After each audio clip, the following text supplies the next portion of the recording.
Hi guys, the review of Gorre Puranam. So Suhas main lead and Gorre Kuda main lead భయ్యా. So వీళ్ళిద్దరు కలిసి నటించిన గొర్రె పురాణం cinema. So cinema ఎలా ఉంది అంటే వీడియోలో డీటెయిల్గా మాట్లాడుకుందాం. దానికంటే ముందు వీడియోని లైక్ చేయడం, ఛానల్ని సబ్స్క్రైబ్ చేసుకోండి. సినిమా యొక్క స్టోరీ పాయింట్ ఏంటంటే హీరో సుహాస్ ఒక మర్డర్ కేసు మీద జైలుకి వెళ్తాడు. సో ఆ మర్డర్ ఎందుకు చేశాడు, దేనికి చేశాడు ఏంటనేది సినిమాలో తెలుసుకోవాల్సిందే.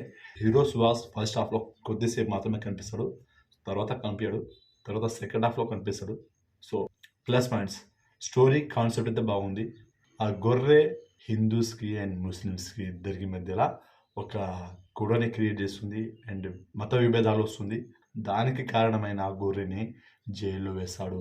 అదే మన హీరో సుహాస్ ఉన్న జైల్లోకి వేస్తారు ఆ గొర్రెని. తర్వాత ఏం జరిగింది ఏంటనేది ఇక సినిమా ఉంటుంది. సో అది మీరు చూశాక తెలుసుకోవాలి. నేను మొత్తం చెప్పేసి ఇక మీ సినిమా చూడండి దీనికి, అవునా కదా.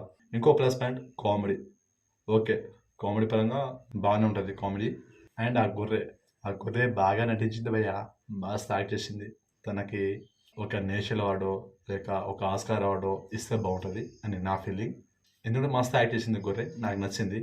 తనని నేను తీసుకొచ్చి నేను కోసుకుంటా, నాకు ఇస్తే బిర్యానీ చేసి తినేస్తాయిగా అని అనుకోకండి, పెంచుకుంటా అంతే. సో డిఫరెంట్ కాన్సెప్ట్ అయితే నాకు నచ్చింది. నేను ఎప్పుడు ఒకే సినిమాని చూడడం నాకు కొంచెం బోరింగే. సో ఇలా డిఫరెంట్ కాన్సెప్ట్ ఉన్న సినిమాని అప్పుడప్పుడు చూస్తుంటాను. అప్పుడప్పుడు కాదు, ఎప్పుడు వచ్చినా చూస్తూనే ఉంటాను. సో డిఫరెంట్ సినిమాలు రావడం కూడా చాలా రేరు. సో ఈ కాన్సెప్ట్ నాకు నచ్చింది.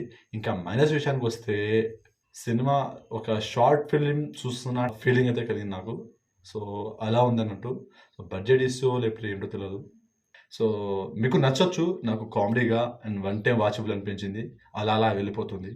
సో మరీ దారుణంగా ఏమి ఉండదు. సో వన్ టైం వాచబుల్ అయితే పక్కా.